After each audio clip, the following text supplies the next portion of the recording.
A Autoridade Regional Administrativa Especial Ikusiambeno Raiol, liderado Régio da Cruz Salo, celebra acordo de renova contrato Instituto Nacional de Farmácia no Produto Médico, INF-PM, o custo rihun atusnen, onde fornece a Imoruk no medicamento inclui capacitação humana para o Hospital Referral Ikusi durante Tinan Ida.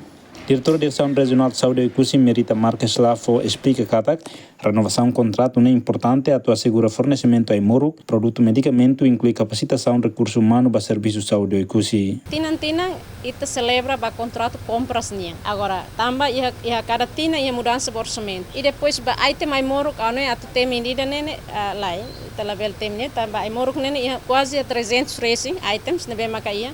Devemos que é essencial, tipo essencial, vital, necessário. Agora, item Imoruk sabemos e temos produtos médicos selo cansa para consumáveis. Devemos seringas, não resistentes para item para laboratório niang. Agora, temos ida tamaka oxigênio. Devemos que itaua. Agora, contrato temos lá os para fornecimento de produtos médicos. Mas contrato temos também processos de compras, aprovisionamento, selo temos ita halo hotu idane. E depois até distribuição to fatin.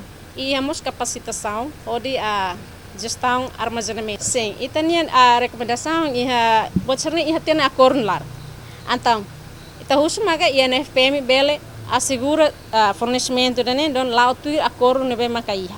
Diretora executiva INF-PM Paulina Mendonça Maia promete que a INF-PM assegura fornecimento de garante tratamento de saúde para o povo e custo de vida.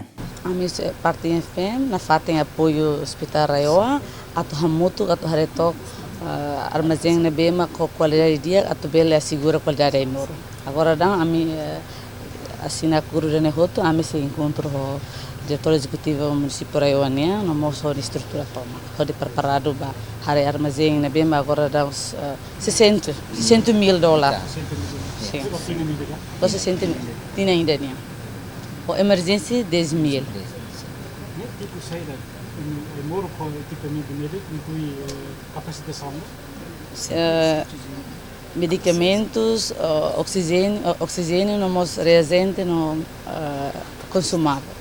Entretanto, o total pessoal de saúde Ikusi Hamutuk na atos atronulu recém hito destaca para Serviço de Saúde Regional Hospital Referral Ikusi, Centro Saúde Lima, Posto Saúde Runulu Recinira, no fatem tratamento suco e fatem isolado sanulu recém rua, inclui ponto entrada fronteira Sacato no aeroporto Rota do Sandalu.